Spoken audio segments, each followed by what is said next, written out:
Assalamualaikum warahmatullahi wabarakatuh. Alhamdulillah, alhamdulillahilladzi hadana lihada wa ma kunna liyahtadiya laula an hadanallah.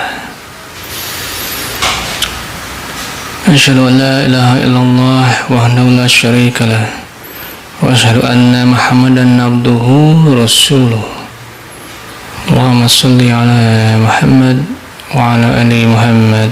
Amma ba'du.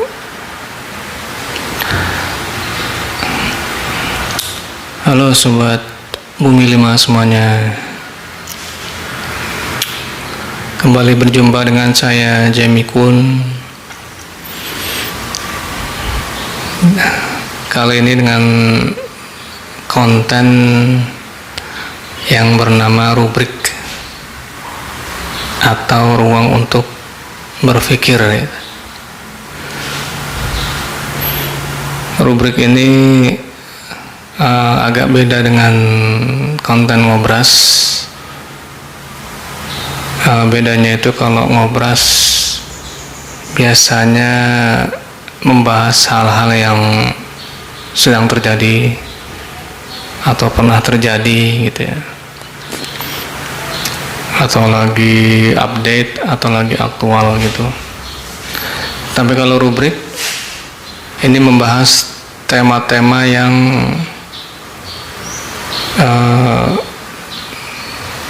jarang kita jumpai dan kebanyakan adalah seputar pertanyaan-pertanyaan yang mungkin para sobat sekalian tuh belum tahu apa jawabannya gitu. Jadi rubrik ini lebih menggali tentang persoalan-persoalan kehidupan gitu, yang coba kita angkat melalui YouTube ini gitu. Oke, untuk edisi perdana ini rubrik akan mengangkat tema tentang kenapa laki-laki cenderung merasa kesepian setelah berkeluarga dibanding dengan ketika dia dahulu kala sebelum menikah atau sebelum berkeluarga tuh lebih banyak teman, ya kan, lebih banyak aktivitasnya. Tapi kenapa justru setelah menikah seolah-olah banyak hal yang dikurangi gitu, dari mulai aktivitas sampai dengan pertemanan ya. Ya, coba kita bahas di sini ya dalam rubrik kali ini.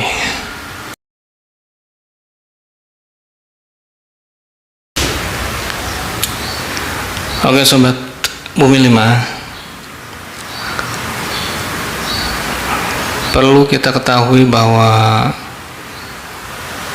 menikah bagi umat muslim adalah satu sunnah gitu.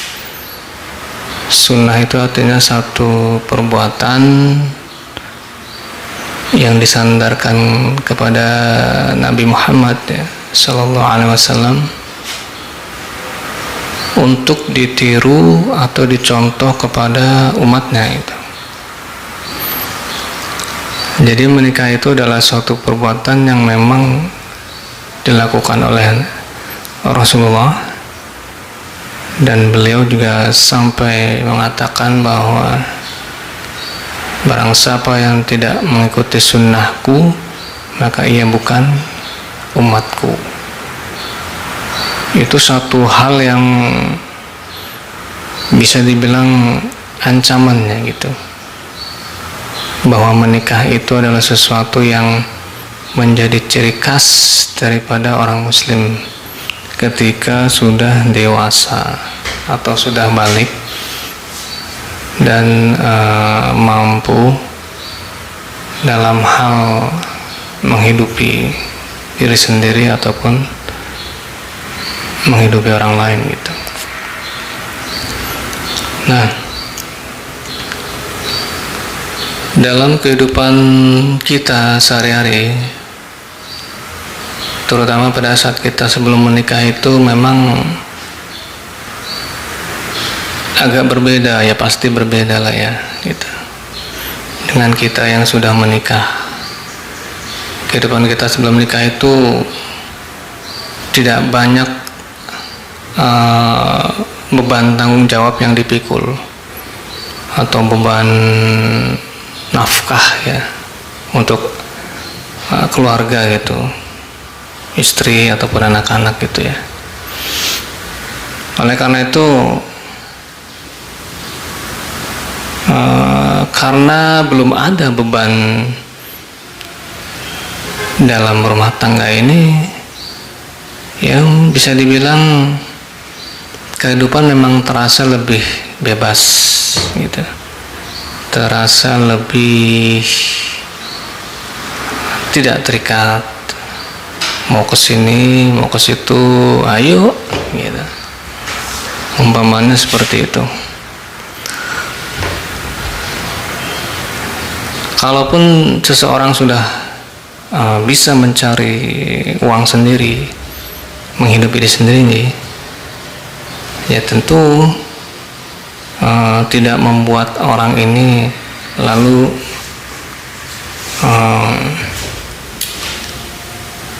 terbebani dengan tanggung jawab karena memang belum menikah gitu. Jadi kalaupun dia kerja bisa mencari uang sendiri, ya dia menikmati uang itu sendiri gitu. Dan di sini masih terhitung masih banyak kebebasan lah gitu ya. Nah itu. Oke. Lalu apa bedanya dengan kehidupan setelah menikah? Tentu berbeda. Karena ketika kita menikah, entah laki-laki ataupun perempuan yang menikah, itu akan diikat dengan tanggung jawab, hak dan kewajiban kepada masing-masing pasangan gitu. Apalagi nanti kalau sampai dikarunia seorang anak, ya tentunya hak dan kewajibannya juga bertambah gitu. Memang kalau direnungkannya, ketika kehidupan berumah tangga ini mulai menyita perhatian, sepertinya rutinitas dahulu kala yang biasa dilakukan sebelum menikah ya, itu satu persatu mulai terkikis atau menghilang gitu. Mungkin dari yang biasanya hobi sesuatu ya kan, begitu udah keluarga dikurangin, bahkan sampai lama-lama nggak punya waktu lagi untuk melakukan hobi itu. Dan ada juga teman gitu ya, ketika sebelum menikah temannya banyak ya kan, sering ngumpul, sering hangout, sering kongkow, sering nongkrong. Tapi begitu sudah punya pasangan dan menikah, waktunya lebih banyak dihabiskan untuk istrinya gitu. Pertanyaannya adalah, apakah memang harus seperti itu? Nah ini yang barangkali banyak ditanyakan, tapi mungkin malu untuk bertanya gitu. Termasuk juga kebetulan saya punya seorang kawan, dia curhat kepada saya dengan tema yang sama ya. Dia menanyakan kenapa kalau hidup sebelum keluarga tuh rasanya bebas, mau ngapain ini itu bisa, tapi setelah keluarga tuh rasanya ya terkekang gitu. Nah, dia juga belum punya jawabannya gitu. Makanya kita coba di sini untuk mencari jawabannya ya. Mudah-mudahan kita dapat gitu. Jadi kalau dalam syariat gitu ya, masalah pertemanan itu memang disinggung. Ya, ada beberapa diantaranya tuh di dalam Quran tentang masalah teman. Ya, itu masuk dalam kategori berbuat kebaikan. Gitu. Jadi berbuat kebaikan itu kepada keluarga, kepada kerabat, tetangga, teman, gitu kan. Ya itu, jadi itu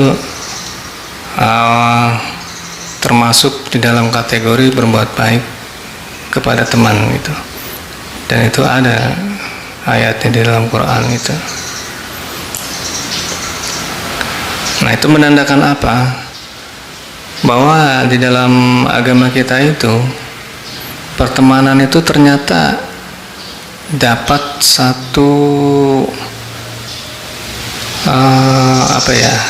keuntungan gitu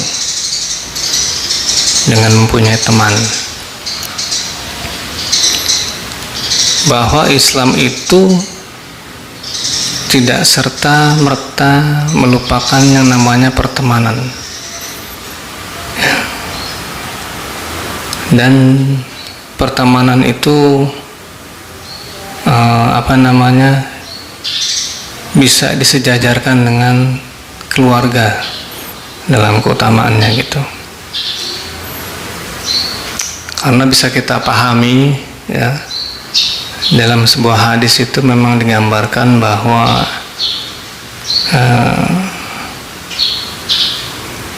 seseorang itu sejalan dengan teman akrabnya. Itu kurang lebih gambarannya seperti itu ya.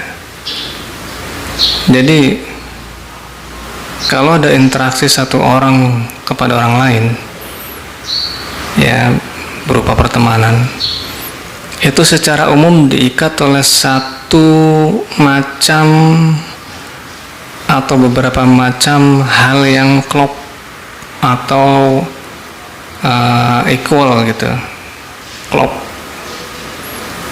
Klop di sini artinya nyambung.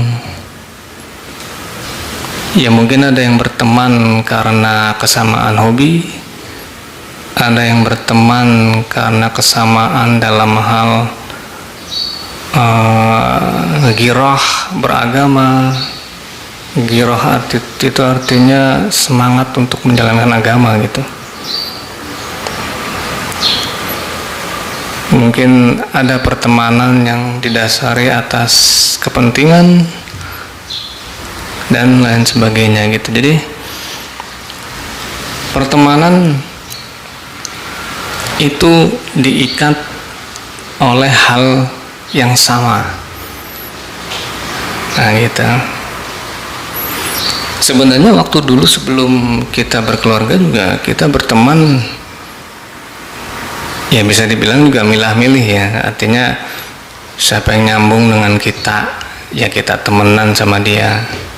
Yang nggak nyambung dengan kita, ya kita nggak temenan dengan dia, ya kan? Namun ada juga beberapa orang yang punya karakter dia ini supel dalam pergaulan gitu. Jadi entah dia nyambung atau nggak nyambung, ya bagi dia teman ya teman gitu. Artinya siapa aja bisa dirangkul gitu. Di satu sisi ya ini termasuk hal yang bagus kalau ada orang supel dalam pergaulan gitu. Walaupun ya itu jarang ya gitu. Kebanyakan ya hampir rata-rata sih namanya orang berteman itu ya pilih-pilih gitu.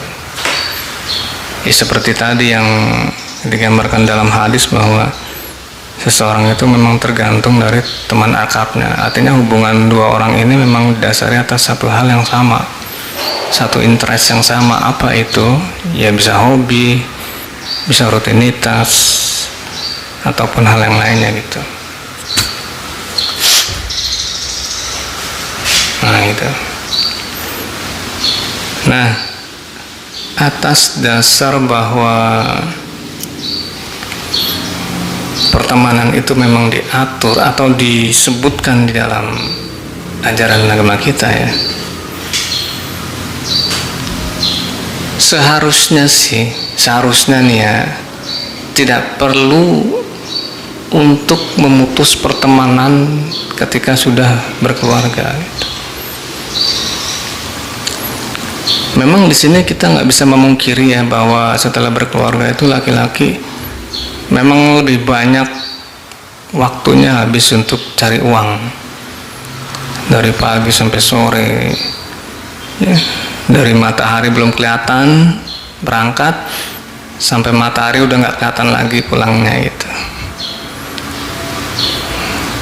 Ya memang kehidupan zaman sekarang ya memang seperti itu.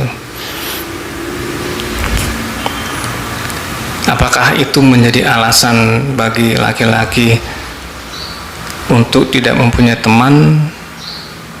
Ya saya rasa sih nggak juga gitu. Karena apa? Fitrah manusia itu adalah makhluk sosial. Sampai kapanpun dia akan tetap butuh orang lain ya.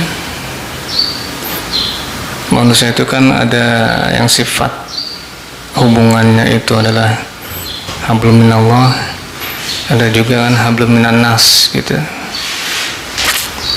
Untuk hablum minallah jelas memang individu-individu sendiri-sendiri gitu ya, urusannya kepada Allah.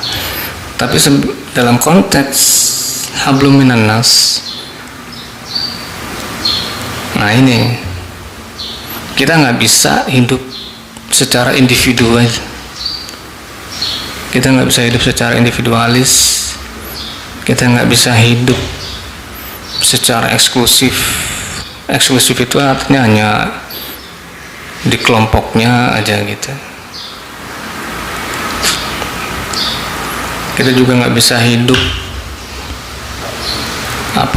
merasa paling hebat sendiri sehingga merendahkan orang lain. Karena pada akhirnya kalau kita merasa hebat sendiri ya kita nggak punya teman, ya kan? Karena kita lebih banyak merendahkan orang lain ketimbang kita berteman dengan orang lain gitu. Islam sebenarnya nggak mengajarkan itu. Makanya konsep al-jamaah di sini terasa sekali. Ya, al-jamaah. Al-jamaah itu berarti orang yang senantiasa mengedepankan ukhuwah atau kebersamaan. Dia lebih banyak ingin menyatukan daripada memecah belah.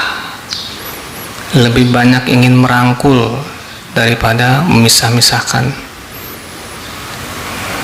Gitu. Makanya golongan al-jamaah ini adalah golongan yang selamat. Karena sejalan dengan konsep agama kita yang rahmatan lil alamin, harus menjadi rahmat bagi alam semesta. Tidak bisa hanya menjadi rahmat bagi segelintir orang, atau tidak bisa agama ini hanya menjadi rahmat bagi sekelompok orang. Nggak bisa, harus semua. Nah, itulah kenapa manusia itu selalu butuh orang lain gitu. Begitu juga dengan seorang laki-laki yang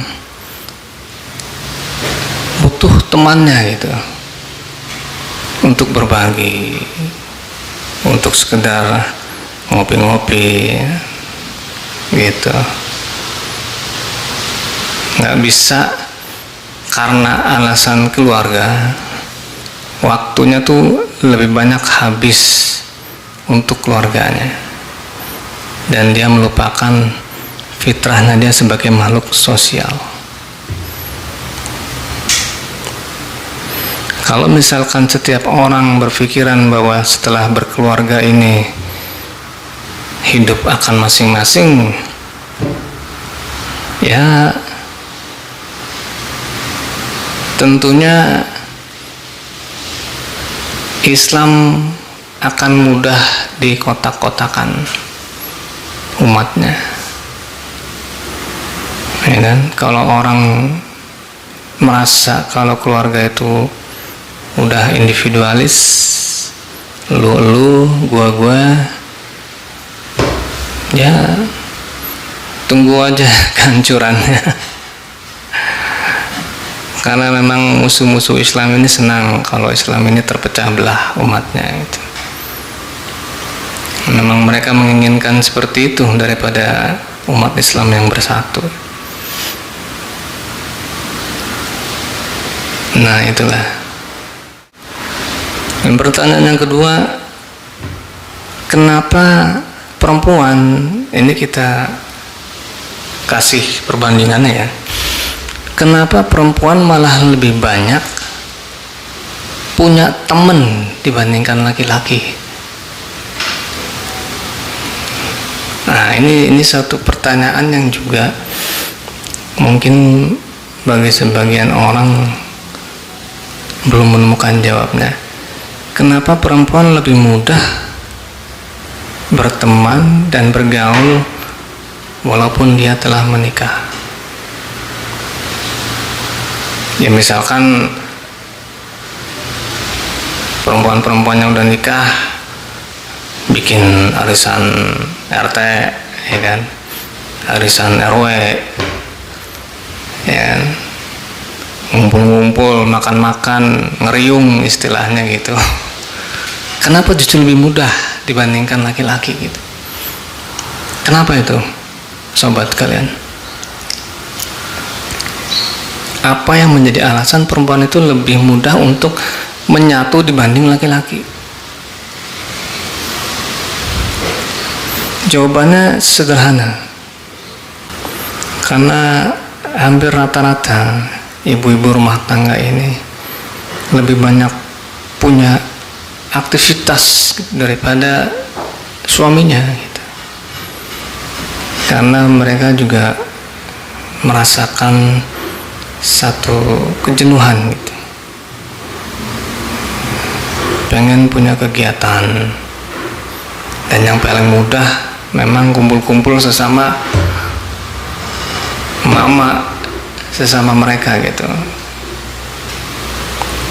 yang nggak perlu memandang status, nggak perlu memandang kekayaan gitu kan. Pokoknya asal bisa klop, ngomong nyambung, ya udah gampang nyatunya gitu. Walaupun mereka nggak punya hobi yang sama, nggak punya minat yang sama gitu. Dan perempuan juga kebanyakan tidak memikirkan gengsi gitu dibanding laki-laki. Kalau laki-laki mungkin punya 1001 alasan untuk nggak mau menjalin pertemanan gitu. Tapi kalau perempuan, mereka nggak perlu gengsi untuk bergaul dengan yang lainnya gitu. Nah itulah.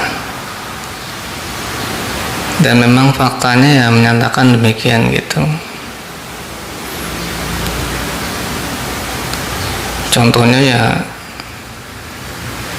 kenapa lebih banyak majelis taklim itu ibu-ibu daripada bapak-bapak, ya kan? Itu contoh sederhana itu, bagaimana perempuan ini mampu untuk guyup, untuk berjamaah dengan tidak memandang statusnya gitu kan. Kalau laki-laki kan ya memang nggak semuanya sih, tapi adalah karena gengsi gitu. Ya mungkin ngeliat temennya dulu biasa aja, kemudian jadi orang sukses, terus dia jadi minder, akhirnya nggak mau ketemuan, kan bisa aja gitu. Jadi yang menghambat itu ya karena masalah gengsi gitu. Nah itu ya. Jadi kesimpulan yang bisa kita dapat adalah laki-laki cenderung merasa kesepian setelah keluarga karena yang bikinnya dia sendiri gitu. Sebenarnya dia bisa berteman dengan banyak orang asal melupakan gengsi ya, seperti yang tadi dikatakan bahwa ada beberapa karakter seseorang yang memang supel dalam pergaulan karena memang dia tidak memandang status, mau bergaul sama siapa aja ayo gitu. Makanya dia temannya banyak, walaupun setelah keluarga juga ya, temannya tetap banyak gitu. Lain halnya kalau orang berteman karena milah-milih dan ya pada akhirnya ya dia nggak punya teman. Kalau seandainya pilih karena alasan yang baik ya, positif, ya bisa dimaklumi.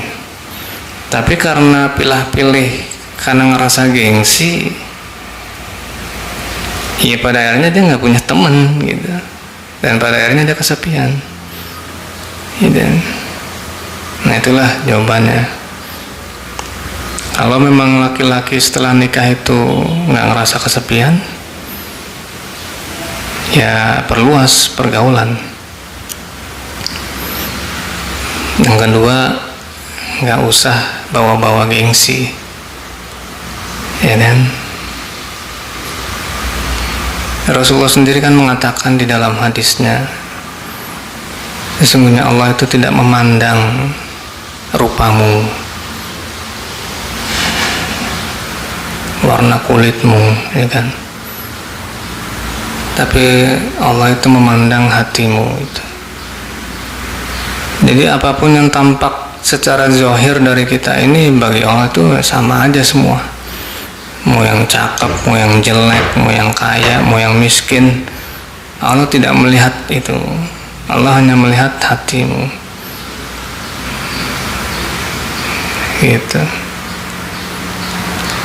Dan memang itu ya benar gitu. Kalau misalkan Allah memilih berdasarkan penampilannya, kasihan orang yang jelek gitu kan, baratnya gitu. Makanya Allah tidak memandang rupamu gitu. Kalau rupa itu kan atau penampilan itu kan bonus ya. Yang menjadi utama itu ya amal perbuatannya gitu. Nah gitulah. Ya mudah-mudahan sih penjelasan singkat ini ya bisa menggambarkan ya mengapa laki-laki itu cenderung merasa kesepian itu setelah berkeluarga. Karena Islam sebenarnya tidak menyuruh untuk seperti itu. Kalau seandainya dia itu menyingkirkan gengsi gitu. Karena Islam tidak mengenal gengsi. Yang dilihat adalah amal perbuatannya gitu. Urusan gengsi mah urusan terakhir. Bahkan nggak ada tuntunannya dalam Islam itu masalah gengsi. Ya semoga rubrik kali ini bisa sedikit ngasih pencerahan ya. Dan mudah-mudahan bermanfaat bagi sobat sekalian. Terima kasih bagi yang sudah menonton. Jangan lupa subscribe, like dan share kalau memang bermanfaat ya. Cukupan dulu sampai di sini. Subhanakallahumma wa bihamdika asyhadu an la ilaha illa anta astaghfiruka wa atubu ilaik. Yang benar datangnya dari Allah, yang salah dari saya. Assalamualaikum warahmatullahi wabarakatuh.